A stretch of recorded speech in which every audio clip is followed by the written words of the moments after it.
नमस्कार दोस्तों। आज बहुत ही इंटरेस्टिंग टॉपिक ले गया हूँ। आखिर तक ज़रूर देखिए, आपको बहुत मज़ा आएगा। और अगर आप नए हैं तो सब्सक्राइब कीजिए, लाइक कीजिए और शेयर कीजिए। तो आज हम बात करेंगे एक चीज़ है, बहुत सालों से हमारे देश में डिस्कस हो रही है, that we are the youngest nation in the world. सबसे ज़्यादा यंग लोग हैं वगैरह वगैरह। तो उसके कुछ स्ट्रेंथ है, वीकनेस है, बहुत कुछ है। Everybody is very proud of it और बहुत कुछ अच्छी बातें इस रिगार्डिंग हो रही है। बट एक चीज़ की बात कोई नहीं कर रहा, जिसकी मैं आज करने वाला हूँ, और कोई भी इस बारे में बात नहीं कर रहा है।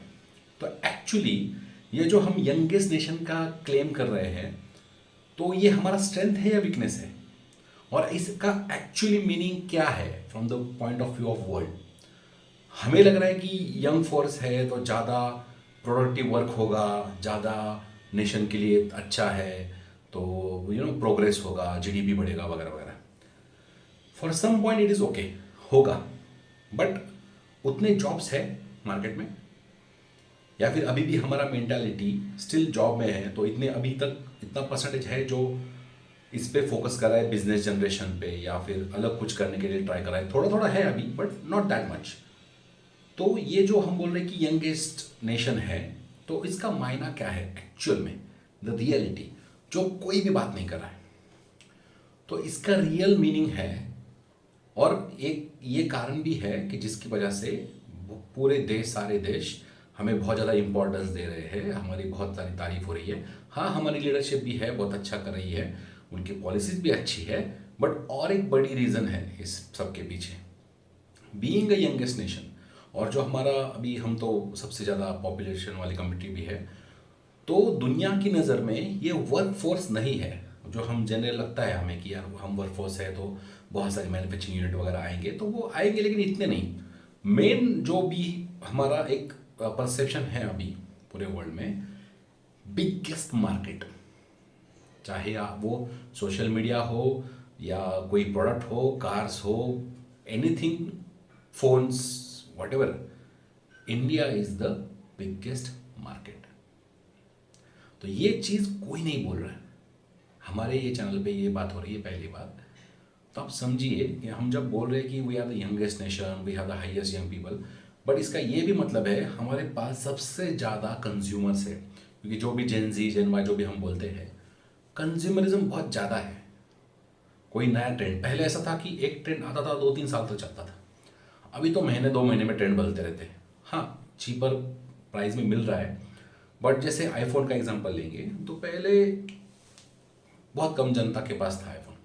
अभी मैं देख रहा हूँ यार, मेरे दोस्त हैं जिनका सैलरी भी कुछ 30-40 थाउजेंड है, या इनकम भी उतना ही है, वो भी हर नया अपग्रेड ले रहे हैं ईएमआई पे। या तो ये सब चीज़ें, तो कंज्यूमर मतलब वो इतना बम्बार्ड किया जा रहा है हर जगह से, इतना एडवर्टाइज वगैरह हो रहा है अप टू डेट रहने का, ये वाला। तो हम भूल रहे, तो हम लाइफ को जीना भूल गए।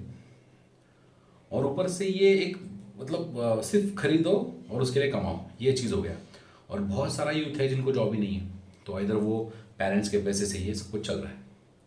तो हम जब बोलते हैं यंगेस्ट नेशन है, बट अभी तक ऐसा कोई हमारा इकोसिस्टम नहीं है जिसमें ये यंगेस्ट नेशन, जो यंग लोग हैं, उनका यूटिलाइजेशन हो सके। ऐसा कुछ सिस्टम नहीं है हमारे पास, कोई इकोसिस्टम नहीं है। तो जो भी लोग हैं, बहुत सारे हैं। तो एक एग्जांपल पकड़ते हैं कि चलो बहुत सारे लोग बेरोजगार है या फिर स्टूडेंट है, यंग बहुत सारे हैं। तो आपको क्या लगता है दिन के वो मैक्सिमम टाइम कहाँ पे स्पेंड करते हैं? ऑफ कोर्स मोबाइल में।